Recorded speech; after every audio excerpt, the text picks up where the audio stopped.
Anyone can buy you ads. Do they work? Maybe. What we can help you do is truly get visibility and credibility. Stuff that's proven, stuff that's real, stuff that's human, and stuff that works. Are you interested? I know you are. So let's talk a little bit more about it. Hi, my name's Steve Kidd. I am a third generation minister, international best-selling author of 39 books and counting. Over the course of the last 40 years as a marketing expert, running a marketing company through good times and bad, we have been here to help you. We help you with, more than anything, your clarity, because clarity is what's most powerful. And that clarity then gives you the visibility. It boils down to, and we talk about it all the time, the 3 C's: clarity, consistency, and connection. You see, you've got the heart. I know you do. You have the heart, the want, the wish, the desire to connect with people. And you spent the time putting your words out, honing who you are. That's where clarity comes in. If you don't have the clarity, absolutely, let's talk. I can totally help you get clear on what you're doing and how to be able to say it more clearly. Absolutely. I love helping people with that. But once you have the clarity, so you have the consistency, that's your heartbeat, your heart connection. And you use that to really truly help you create the clarity. And once you have that clarity that goes with that heartbeat, that connection, then what you need is consistency. You need a consistent, intentional plan to be in front of people. And here's the reality. Here's the truth behind all of the things. You know, first of all, there are several elements that you need to do in order to make an ad work. And second of all, ads are kind of, they're kind of lottery. They're kind of gambling in a sense, because number one, there's always going to be somebody who has deeper pockets. Okay. And if you are the person with the deepest pockets, which would mean that Elon Musk is listening. Hi, Elon.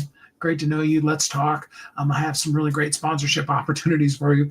But for all the rest of us, there is somebody with deeper pockets that has the ability to be able to buy the same keywords, categories, those kind of things as we do, and spend more money, therefore get seen more often. Now, when you start talking about Facebook ads or things like that, you can get, hi, Steph, glad to have you here with us. You can most definitely get seen, but it's kind of a gamble. Are you getting seen by the right people? And when you see them, are they making the purchase? Okay, now that's number one. Most importantly, and more importantly than that, is what we're doing. Okay, so we take an ad, and I don't care how big the ad is. Hello, Alan, glad to have you here with us.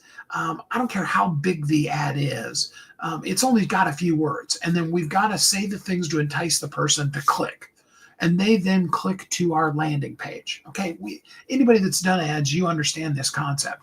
And then we want to be brilliant with our copy. Okay, and there are companies that have made literally hundreds of billions of dollars writing great ad copy, and there are lots of multi-million-dollar ad agencies that's their forte, is writing you that great copy. Absolutely. Okay. That's totally there.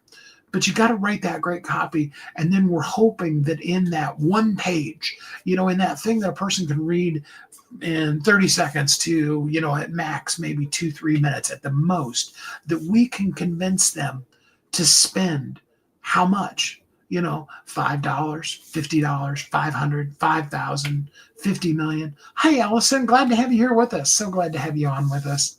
For all of you that are listening, please do like and subscribe. I'd appreciate you liking and subscribing to the channel and following along with me, because we really want to help you break through the visibility myth. Okay, we tend to look at those ads. And here's the truth. Here's the reality. And anybody that is an ads expert, anybody that does that, is going to tell you, you're going to make the money from your bump offer. So in other words, for those of you that aren't familiar with the languaging on that, you have, you go to the landing page, and then when they get down to the checkout page, there's usually a little checkbox or something there that's a bump offer. Add this thing on, and it's another $5, $10, $27, somewhere in that range. Usually it's like 7, 17, 27 is kind of the common numbers that people are using right now. Okay. And then you go from there and you go to an upsell page. And it's like, since you got that, here's this other incredibly amazing thing that's another $20, $50, $100, and then in some cases, there may be a second, a third, a fourth, a fifth. I even heard one person talking about was being 10 upsells. And the truth of the matter is, really, when you start dealing in upsell space, the real marketing concept behind that is keep offering them a next thing until they squeak. Until they can't afford or won't afford or don't want the rest of it. Okay. I mean, that's really how the upsells work. And absolutely that works. I mean, I know and have heard several people, but I can give you a specific example of a person who can slate about $50,000 they made off of their book specifically. Okay. They sold 5,000 copies of their book at essentially $10 each, $50,000. They spent somewhere in the neighborhood of $100,000 to $200,000 on ads. All right. So they massively lost money with that. However, they can also come back and they can trace, because of the upsells and the bumps and all those kind of things, about $2 million in new business that they got off the ads. So when you have that structure in place, it works, but you're gambling. First of all, you need to keep on top of those and keep totally doing it. And anybody that's really in that game, and I've got some friends that are really high in that game, and they'll be the first ones to tell you, you got to keep it fresh, and you got to keep the things out there, and you got to keep on top of it, and you got to watch the ads and the statistics and all those kind of things. It's a little bit like gambling, I mean, it can be gambling like, say, for example, poker, where, Texas Hold'em, you can learn statistically with whatever showing their face value, what is the probability of, a person having XYZ hand, and you can vote on probabilities and you can learn those kind of things. But at the end of the day, it really still is about feeling, looking, reading the people around the table. The percentages, and you can play very tight like that, and you can win a certain part of them, but you're never going to be that high-end World Series of Poker winner without that gambling aspect of you push it all in, because beyond statistically, you're willing to take the gamble on it. Okay. And you can make money that way too. It costs $25,000 last time I checked to get an entrance into the World Series of Poker, and you can end up at something like, I'd have to look at the list lately, but something like number 100, and you can make like $30,000. So you come out ahead. Okay, now there's probably 5,000 people that are there, so you still have to beat a lot of people in order to make your money back. What if there was a better way? Well, there is. And that has to do with really, truly creating that authority, understanding that it's not just about having a landing page that in 30 seconds to 3 minutes, we convince somebody to start spending money with us. And then we just keep throwing more stuff at them. How about this? How about that? How about this? Here's this really enticing thing. We hope that we can catch you at the time when you're really open to spending money. But rather, we really truly earn their respect. And we want to show you how to be able to really truly earn a person's respect. And your book is, more than anything else, the best way to create know, like, and trust, because we ultimately buy from people that we know, like, and trust. People who are running that gambling thing, they also run, the ads. In other words, they run a higher percentage of chargebacks. Because, they get the people hyped up, and then the people get it and they don't like it, or 5 minutes later, they're like, oh my gosh, I can't believe I got that. And they reverse the sales. It just happens. Okay. And that's the nature of it. And I'm not saying let's stop having ads out in the world, but I'm saying there's a better way. The perfect example, and I even used it in the description because as I was writing this, I was really understanding the concept behind this. Okay. For those of you that don't know, my business partner, Willie J, his song Couldn't Imagine came out last month, and it made it number one on the new releases chart.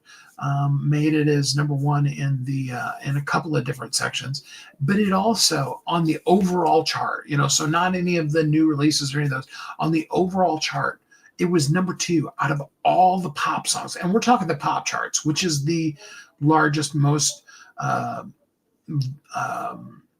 hardest level of competition charts that there is. Made it as number two. The only song, and we're talking on singles, okay? Amazon Music singles, okay? The only song that beat him, this was October, all right? Keep this in mind. First part of October. The only song that beat him, Thriller by Michael Jackson, okay? He beat out Taylor Swift, and the list goes on. Lady Gaga. There were several others that are very, very well-known artists that had new or newer songs on the chart that were in the top 10. I mean, his was ahead of all of them other than Michael's. And like I said, it was the song Thriller in the month of October. That's huge, okay? Enormous.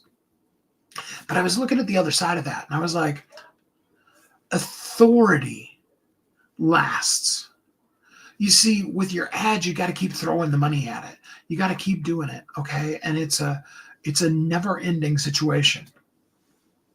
How many of you have heard of C.S. Lewis or J.R.R. Tolkien or George R.R. Martin, who wrote Game of Thrones, for those of you that aren't familiar with it? Tolkien would be the Lord of the Rings. C.S. Lewis would be the Chronicles of Narnia. How many of you have heard of J.K. Rowling? The list goes on of authors, okay? I used Tolkien and Lewis to begin with because both of them have passed away, and both of them still continue to have movies made from their book series long past their life. Their notoriety has outlasted them. Their authority, their credibility. Tolkien is pretty well, given the credit for recreating. Oh, don't you hate it when you play phone tag with somebody? I'll have to get back to that person in just a minute. But Tolkien is credited for having, pretty well created the new modern fantasy section of the library or, of the bookstore. All right. That's authority. You want that kind of authority, and you need a system in place to help you have that authority. And we've got that. Real human reviews, real rankings, real sales, real process to truly get people to see, to know, to like, and to trust you. So are you interested in that? I know I talked about how we don't want to hit people and then tell them to spend money. So I'm not asking you to do that. I'm asking you to just simply take one step. Take the first step. Drop the letters amplify, drop the word amplify in a comment, in a DM, amplify. If you can't remember or can't figure out how to spell amplify, AMP, A-M-P, okay? Put that in the comments or in a direct message to me, and let's create visibility and authority that lasts, that starts, it builds, it grows, and it lasts, okay? Let's do that for you, because we want to stop renting authority. We want to stop renting reach. We want to start really creating true authority and real visibility. That's what you want. That's what you need. And that's what we're here to provide for you. And I look forward to being able to do it for you because I'm here for you. And I appreciate all that you're doing in the world. We're going to get together again tomorrow. We're going to talk about real results that keep coming in. We're going to go deep into that and talk more about all the things that you can do to not just be a hit and miss authority, but to really truly build that reach. And I look forward to being with you again tomorrow. I appreciate you being here with me today. I hope that you're happy, safe, warm, and loved. And then until we're together again next time, you have a great week.